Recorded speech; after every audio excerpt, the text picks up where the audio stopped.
dossier numéro 13. Alors, mise à disposition titre gratuit exceptionnel l'aide des expositions à l'association Rugby Club Orangeau. Le président de l'association CO, M. Jean-Dominique Artaud, a sollicité la mise à disposition de la totalité des expositions pour y organiser un retour le lundi 22 octobre 2018. Compte tenu des besoins de cette association, la ville souhaite lui accorder la gratuité du hall des expositions à titre exceptionnel. Il donc demandé au conseil municipal de Villeneuve décider de mettre à disposition gratuitement à titre exceptionnel la totalité du hall des expositions à l'association Rugby Club Orangeau pour l'organisation d'un loto prévu le lundi 22 octobre 2018. Préciser que les conditions seront fixées par convention et autoriser M. le maire de la délégué à signer tout document afférent à ce dossier. Oui. Merci. Ça fait la troisième année, il me semble, que je dois passer cette délibération et je vous pose la question. Parce qu'aujourd'hui, quand une association a besoin d'une salle, fait une demande, bon, c'est un peu la procédure est un peu longue, il faut la faire bien en amont. Par contre, ça ne demande pas de passer par le conseil municipal. En général, il suffit d'une décision du maire, sauf pour le rugby club et exceptionnellement aussi pour cette organisation du loto. Donc je me pose des questions et je me pose la question par rapport au fait que cette organisation n'est pas du fait de la même du rugby club, mais d'une institution professionnelle. Il y a des tableaux partout qui sont affichés dans la ville. Pourquoi donc cette organisation du loto a besoin de passer par le conseil municipal et non pas directement par les décisions du maire comme pour toutes les autres décisions? Ensuite, je voudrais répondre à Mme Gaillard que non, vous fantasmez, je ne passe pas dans votre maison, je ne veux pas vous habiter, je ne passe pas dans la maison, c'est du rêve, c'est un vrai fantasme du bureau. Et c'est très intéressant de savoir que votre fille travaille au conseil général, je suis ravie pour elle, c'est un peu comme M. Guillaume Beauport, j'espère que ça a une époque et qu'elle a été embauchée. Pas du tout, madame. Ça fait 30 ans que la fille travaille au conseil départemental avec vous. C'est toujours diffamatoire. On a assez de rapporter des ragots, madame. Vous êtes une bonne personne. C'est une vérité. Vous êtes diffamatoire. Allez. Au sujet du loto, c'est une société privée qui organise le loto, qui reverse une grosse partie des bénéfices à l'association. Donc ça, le problème, qu'est-ce que c'est qui nous intéresse? Les rations, ils n'ont pas eu les c'est l'équipement qui est mis à disposition. C'est une mise à disposition gratuite. Tous les heures de moto sont comme ça, monsieur. Aïe, aïe, aïe, aïe, aïe, aïe. C'est simplement parce qu'il y a deux sur l'année. C'est pour ça que c'est une demande spécifique. Voilà, madame. Il n'y a pas qu'un fois. Là, il y a deux lotos, donc on est obligé de le passer en exceptionnel. Pour la seconde fois. D'accord. Voilà, madame. Merci. Passe au vote. On passe au vote. Qui est contre, qui s'abstient, qui est pour. Je vous remercie. Dossier numéro 14. Alors, on peut voter, je pense, le 14 et le 15. La même chose pour le parking. Est-ce que vous voulez qu'on les vote ensemble? Oui, non? Oui. On passe au vote. 25, 27, Qui est contre, qui s'abstient, qui est pour. Les deux dossiers sont adoptés, je vous en remercie. Dossier numéro 16, Muriel Boudier. Musée d'Analyse pour l'acquisition d'éléments de costumes. Considérons qu'il est nécessaire de procéder à l'enrichissement des collections textiles du musée. Il convient de procéder à l'acquisition d'un ensemble d'éléments de costumes. Le fonds textile du musée étant modeste, l'enrichissement des collections s'avère indispensable. Les pièces sélectionnées pour les acquisitions, donc les indiennes, sont rares et exceptionnelles en excellent état. L'ensemble comprend une table provençale, seconde moitié du XVIIIe siècle, plusieurs jupons piqués provençaux et deux tabliers en indienne. Le montant total des acquisitions s'élève à 28 360 € TTC. Pour cette opération, la ville doit obtenir des subventions auprès du FRAM, de la région PACA et de la GRAC. Le plan de financement et les conditions de rétention des subventions auprès du FRAM, de la région PACA et de la GRAC sera la suivante.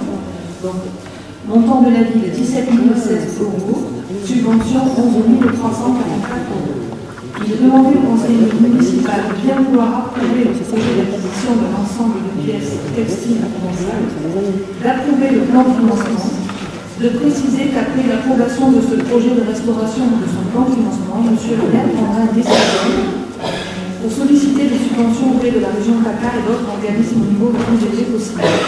Autoriser M. le maire ou l'adjoint délégué à solliciter l'avis de la commission scientifique régionale des collections des musées de France, conservation et restauration pour l'acquisition de ces pièces textiles et autoriser M. le maire ou l'adjoint à signer tous les documents relatifs à ce dossier.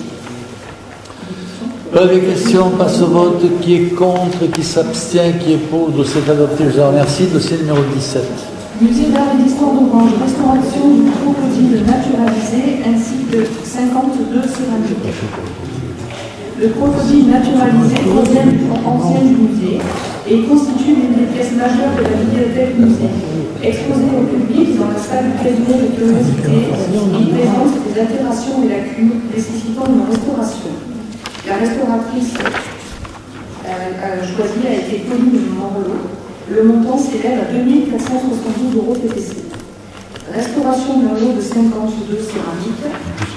Cette nouvelle campagne vise à restaurer 52 objets provenant de 2 sites, Fourchevieille et Courtoul.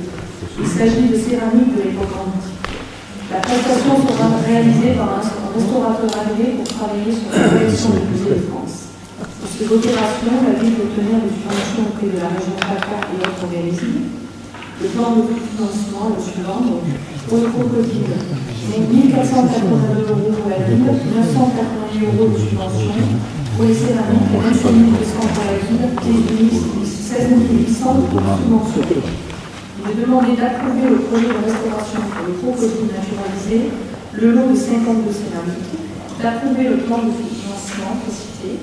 Préciser qu'après l'approbation de ce projet de restauration de son plan de financement, M. le maire prendra une décision pour solliciter des subventions auprès de la région PACA et d'autres organismes au niveau le plus élevé possible. Autoriser M. le maire ou l'adjoint délégué à solliciter l'avis de la commission scientifique régionale des collections du musée de France pour la restauration du crocodile et du lot de 52 céramiques. Autoriser M. le maire ou l'adjoint délégué à signer tous les documents relatifs à ce dossier. Des questions ? Pas de questions, passe au vote. Qui est contre, qui s'abstient, qui est pour, le dossier est adopté, je vous remercie. Dossier suivant. Dossier numéro 18 concerne l'attribution de subvention exceptionnelle d'un montant de 25 € à l'association Boulot-Atomique Orange. Y a-t-il des questions? Passe au vote. Qui est... Excusez-moi. Oui. On a 3 subventions là, les unes derrière les autres, dans des participations à des championnats à la région. C'est très bien, je voulais là en dessus, sauf que au départ, dans vos explications, on avait ce genre de subvention, vous expliquiez que d'abord, enfin, c'est exceptionnel pour un championnat, pour la ville, et deuxièmement, que c'était 100 € par participant. Ici, dans les libérations qui sont faites, l'explication n'est pas aussi claire que ça. On ne comprend pas bien les montants, à quoi ils correspondent. Donc, si vous pouvez, pour les prochaines fois, bien expliciter le nombre de personnes qui sont parties, pour justifier votre somme, parce que ça, en gros, c'est vraiment pas grand-chose, mais bon, ça dépend pour qui. Quand une association se déplace, un chapeau blanc, le cheval taille par le tard, c'est pas très vrai. Et quand on se déplace l'autre bout de l'Europe, c'est pas pareil. Merci. Je vais vous répondre. Ce ne sont pas des championnats régionaux, ce sont les championnats de France. Donc la ville octroie des subventions pour les sportifs qui se déplacent, qui se qualifient pour les championnats de France. C'est 100 € par athlète. Concernant la boîte atomique, ça a représenté 9 concurrents. Et j'ai l'honneur et le plaisir d'annoncer que parmi ces candidats, il y a quand même 3 jeunes minimes qui ont été champions de France, ce qui n'était plus arrivé à un club d'Orange depuis 1980. Voilà. Donc, on les voit sur toutes les 3 ou on les voit tout à l'heure? Bon, la deuxième concerne une subvention d'un montant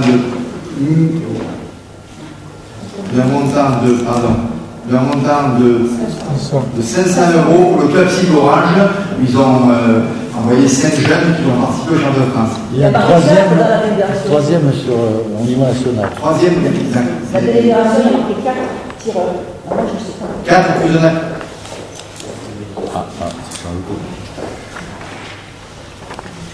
Il y a eu 2 concours, je crois. Oui, 4.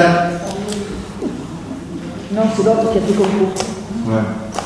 Mais c'était 4 tireurs à la compagnie, je crois. Donc c'était des jeunes, ouais. Ok. Vous nous avez sollicité. Et la troisième délibération Et l'accompagnateur. concerne le Mistral Club qui avait sélectionné son équipe féminine pour la demi-finale nationale du championnat de France de triathlon division 3. Donc ils étaient 12. C'est 12 concurrents. 12, ils ont 1000 euros dans leur Oui, parce qu'ils nous ont demandé 1000 euros. Voilà, ils ont présenté un budget prévisionnel, ils nous ont demandé 1000 euros, on leur a donné 1000 euros. Voilà, c'est pour ça que moi je trouvais que vous êtes cohérents. On n'a pas voulu les contrarier, donc voilà. Qui est contre, qui s'abstient, qui est pour, les 3 dossiers sont acceptés, je vous remercie. Dossier numéro 21. Oui, alors c'est la participation occasionnée par les sorties scolaires, la découverte d'animations spécifiques organisées dans l'enceinte de l'école. Alors, à la délibération de 2008, le conseil municipal avait fixé à 7 euros par jour et par élève orangeois le montant de la participation communale à ces sorties. On a eu une délibération en 2007 où on autorisait le versement de cette participation aux activités pédagogiques organisées dans l'enceinte de l'école, suite au climat d'insécurité au plan de Gibera. Auparavant, réservé aux sorties scolaires et séjours classes découvertes hors d'Orange, la ville souhaite donner la possibilité aux écoles de pouvoir bénéficier de cette participation financière pour les sorties scolaires organisées sur le territoire communal d'Orange et ceci à la demande des enseignants. Il convient de préciser que la participation de la commune aux activités ou animations pédagogiques organisées sur le territoire communal ne pourra excéder le montant de cette prestation effectivement réglée par l'école. Celle-ci devra nous fournir la facture correspondante. La participation communale occasionnée par les sorties scolaires, séjours, hors d'Orange, les animations pédagogiques spécifiques organisées dans l'enceinte des écoles et maintenues dans les mêmes conditions. Donc il est demandé au conseil municipal de bien pouvoir maintenir cette participation communale, de maintenir cette participation communale aux fois organisée par les animations pédagogiques spécifiques dans le cadre de l'école, élargir la possibilité d'utilisation de la participation communale aux sorties scolaires organisées par la commune à partir de la rentrée scolaire 2018-2019, dire que cette participation sera versée à l'issue de la sortie scolaire ou de l'animation sur présentation d'une liste des enfants orangeois bénéficiaires et d'un projet pédagogique lié à cette activité. Dire que la participation de la commune pourra excéder le montant de la prestation réglée par l'école. Dire qu'à ce titre, l'école devra accompagner sa demande de la facture justificative. Préciser que le financement de ces actions sera prévu chaque année au budget, fonction 255, nature 65-74, autoriser M. le maire ou l'adjoint délégué à signer tout document afférent à ce dossier. Oui. Merci, je ne crois pas, c'est une bonne initiative. Le problème, c'est que la délibération, moi, je ne la trouve pas très claire par rapport à l'alinéa 4, par exemple, dire que cette participation sera versée à l'issue de la sortie scolaire ou de l'animation sur présentation d'une liste d'enfants orangeois bénéficiant et d'un projet pédagogique lié à l'activité pour les sorties à l'unité. Donc c'est beaucoup de conditions. Les sorties à l'unité, je ne sais pas, donc quand on ne fait pas de l'unité, on n'a pas de situation, voilà, c'est pas très clair, c'est un peu confus. Ensuite, mon deuxième point sur ce dossier, je me permets de vous rappeler que la commission d'éducation existe et qu'on en aurait bien d'avoir la convocation de cette commission un petit peu, au moins une fois annuellement, parce que ce n'est pas de reste comme ça. Oui, non, je voudrais bien répondre.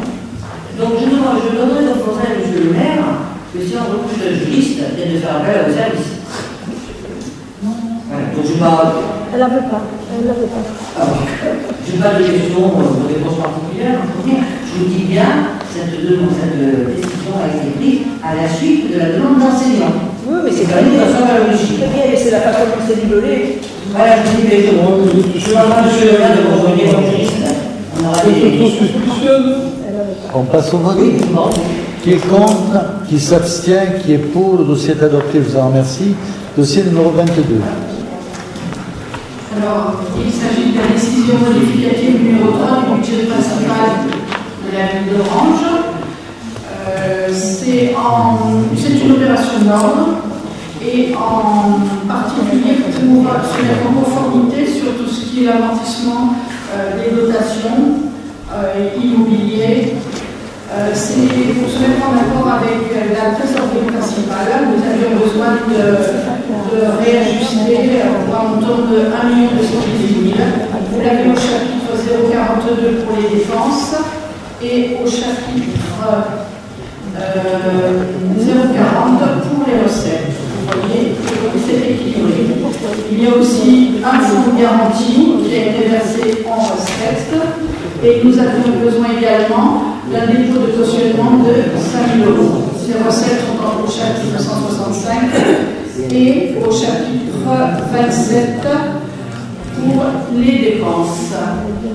Il est donc demandé au Conseil municipal de bien vouloir approuver ces modifications budgétaires et d'autoriser M. le maire l'adjoint délégué à signer tous les documents afférents à ce dossier. Et puis des questions. Pas de questions, on passe au vote. Qui est contre?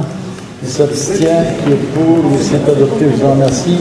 Dossier numéro 23. Le 23 concerne les indemnités de conseil allouées au comptable du Trésor pour l'exercice 2018. Alors cette année, il y a une petite particularité puisque nous avons eu différents trésoriers qui se sont succédés. Il y a eu M. Lorès qui est resté 90 jours, qui a terminé sa période et qui est parti ensuite sur 1 million, pour 1 093,17 €. Madame Catherine Fink l'a remplacée pendant 150 jours pour 1 821,95 €. Et M. Brunel prend la succession et sera indemnisé à partir des 120 jours échus. Il est donc demandé au Conseil municipal de bien vouloir se prononcer sur ces montants d'indemnisation.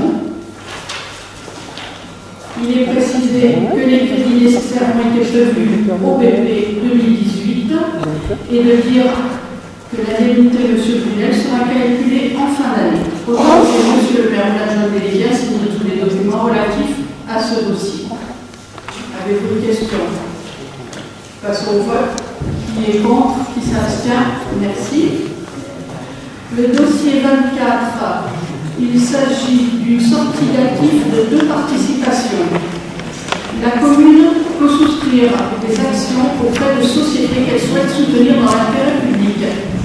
Ainsi, en 1976, la ville d'Orange avait pris des actions pour 125 770 € auprès de la Sémacor et en 1995, elle a souscrit 91 469 auprès de la CMR Autoroute Orange.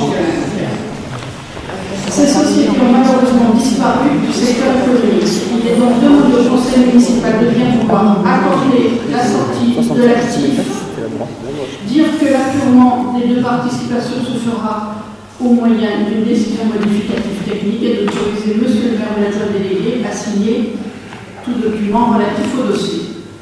Une question? Non. Nous passons au vote. Qui est contre? Qui s'abstient? Merci.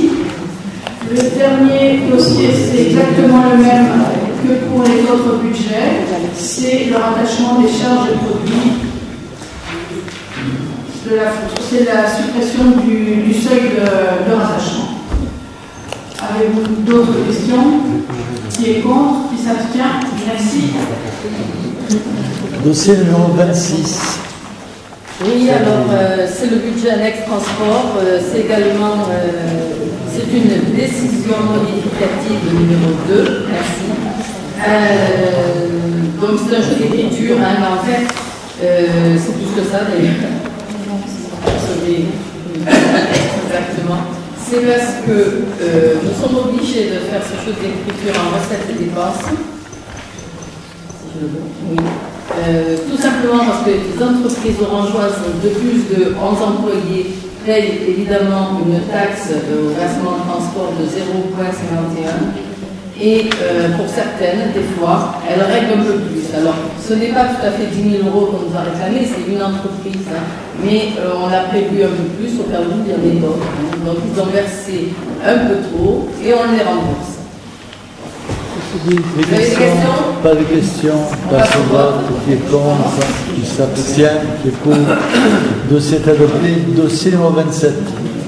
Alors, est-ce que le seuil minimum pour les rattachements des charges et des produits, comme tout le monde, il n'y a pas de question, je suppose, monsieur le maire, je vais passer au vote. Même vote. Dossier numéro 28, Xavier Marteau. Monsieur le maire, il s'agit du projet de mise à jour du zonage d'assainissement sur l'ensemble du territoire de la commune et la mise en enquête publique de ce schéma. Alors, afin de mettre en concordance le nouveau zonage vécu avec la zone le zonage d'assainissement, il est nécessaire de procéder à la mise à jour de ce zonage sur l'ensemble du territoire de la commune qui est établi le 25 mars 2013. Comme vous le savez, actuellement, nous avons le PU qui est également suivi cette même démarche. On est obligé complètement de passer en enquête publique où on présentait à nos emplois le nouveau schéma concernant le zonage d'assainissement collectif et non collectif. Donc, vous avez vu dans les dossiers en annexé. Il est donc demandé, premièrement, de décider de soumettre à l'enquête publique le projet de mise à jour de ce zonage d'assainissement sur l'ensemble du territoire de la commune d'Orange, tel que annexé à la présente, et conformément aux articles L2224-10 du Code général de politique territoriale, modifié par la loi 2010-788 du 12 juillet 2010, dans son article 240 utilisé. Préciser que le dossier définitif du projet de mise à jour du zonage d'assainissement sera tenu à disposition du public, globalement avant la fin de l'année. Inscrire au budget les crédits nécessaires pour couvrir les frais relatifs à la disponibilité publique. Quatrièmement, autoriser M. le maire au conseil municipal délégué à signer toutes pièces nécessaires à ce dossier. Oui. Merci. J'ai bien consulté ce dossier d'enquête publique ce mois et j'ai été agréablement surprise de voir la prise en compte de toutes les constats que j'avais pu faire par moi-même, que j'ai mis les rapports d'activité des fermiers. Donc c'est édifiant sur l'abandon de ces secteurs pendant 23 ans par la journée. C'est bien de enfin s'occuper à travers ce genre d'enquête et de rectifier le tir. J'ai bien remarqué que ça a baissé, c'est super, merci M. Marco. Je profite pour inviter tous ceux qui ont des difficultés à consulter ce dossier, à venir retrouver, parce que nous, on n'est pas ouvert justement sur les heures de bureau, on peut nous appeler, on pourra mettre à voter le dossier. Simplement, je vais rappeler tout simplement si ça sanctionne directement tous les efforts qui ont été effectivement faits depuis 3 ans en ce qui concerne le chemin d'abord de l'eau potable, il y a un départ qui existe maintenant, et la mise à jour de son chemin d'assainissement également, avec différentes études qui ont été menées pour arriver effectivement à aboutir à un dossier beaucoup plus complet et performant pour les années à venir. Oui, c'est effectivement, pendant les travail qui est fait, je veux juste rappeler ici, pour ceux qui ont entendu monsieur, tous ces services publics qui sont abandonnés, tout ce travail de fond qui ne se voit pas forcément, qui n'est pas réalisé, c'est de l'argent qu'on retrouve sur le bon, qui ne sert à rien, voilà, 30 millions d'euros de la ville, parce qu'on n'a pas fait ce travail de fond qui est un travail ERA, qui ne peut pas décoller les blancs, quoi que ce soit. Et par contre, on dit, regardez, je suis forte, tout ce que j'ai comme sous sur les comptes de la ville, je suis des enregistrés, vous êtes pas enregistrés. Vous avez été vice-président du Conseil général pendant un mandat. Régional. Vous êtes vice-président du Conseil général pendant un mandat. On ne peut pas dire que vous ayez illuminé cette assemblée et on ne voit pas quel travail réel vous avez fait. Hormis interdire à la région de nous donner des subventions, hormis ça, vous n'avez rien fait et la critique est aisée, mais l'art est difficile. On passe au vote. Qui est contre? Qui s'abstient? Qui est pour? Le dossier est adopté. Je vous en remercie. Dossier suivant. Le dossier numéro 29.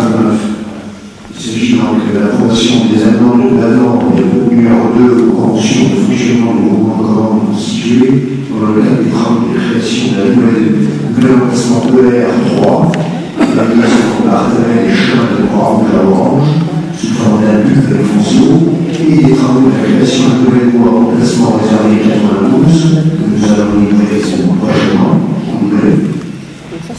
Donc simplement pour rappeler, la CCPO ayant pris depuis 4 mai 2018 la compétence totale en matière d'éclairage public, ça va pour le national, mais simplement l'histoire de répartition budgétaire, ça ne change rien, sans dire dans les chiffres terminaux de chacun de ces dossiers, ça va à la répartition de la CCPO et la ville, qui a donc changé. Donc il faut régulariser cette situation. Pas de questions, passe au vote. Qui est contre, qui s'abstient, qui est pour, de cet adopté, je vous remercie. Dossier numéro 30. Dans le numéro 30, il s'agit de l'approbation de la convention sur la superposition d'affectation sur la commune d'Orange et le conseil départemental de Vaucluse aux fins de mise en œuvre et de gestion des tronçons de la véloroute Via-Renard du Léman à la Méditerranée. Vous savez, c'est Via-Renard qui corrige déjà cette réponse. En particulier, la ville a effectivement avec le conseil départemental qui est pilote de ce dossier, met des éditions, un certain nombre de voiries municipales, chemin de l'autre, que vous connaissez, qui sont définis dans cette délibération. Il suffit maintenant de les éclairer de la façon suivante, d'autoriser la conclusion d'une convention sur la position d'affectation entre la commune d'Orange et le conseil départemental de Vaucluse afin de la mise en œuvre et de la gestion des tronçons de la véloroute Via-Renard du Léman à la Méditerranée, autoriser M. le maire aussi, municipal délégué, à signer toutes les places inhérentes à ce dossier. Pas de questions, passe au vote. Qui est contre, qui s'abstient, qui est pour. Le dossier est adopté, je vous remercie. Dossier numéro 31. Il s'agit d'approbation de la modification des statuts de la communauté de communes Mairie d'Orange relative au transfert de compétences eau et assainissement à compter du 1er janvier 2019. Donc, comme vous le savez, le 5 juillet dernier, le conseil communautaire a délibéré dans ce sens. Donc il nous appartient maintenant à chacune des villes partenaires de délibérer. Donc il est demandé d'approuver le transfert de compétences eau et assainissement de la CCPO à compter du 1er janvier 2019 en portant modification de ce statut conformément au projet qui vous a été annexé. Oui. Oui, le transfert, ça va vous rapporter pour la CCPO 700 000 €, et surtout ça va vous débarrasser, vous ici à Orange, monsieur le maire, d'une grosse épidémie, donc tant mieux pour Orange qui va se retrouver avec quelqu'un qui aura peut-être plus à cœur de gérer les eaux usées et les eaux potables ainsi que le SPAM. Je trouve que c'est une manœuvre qui va encore éloigner de la population, la gestion de secteur qui est quand même de première importance. Il y a d'autres interventions.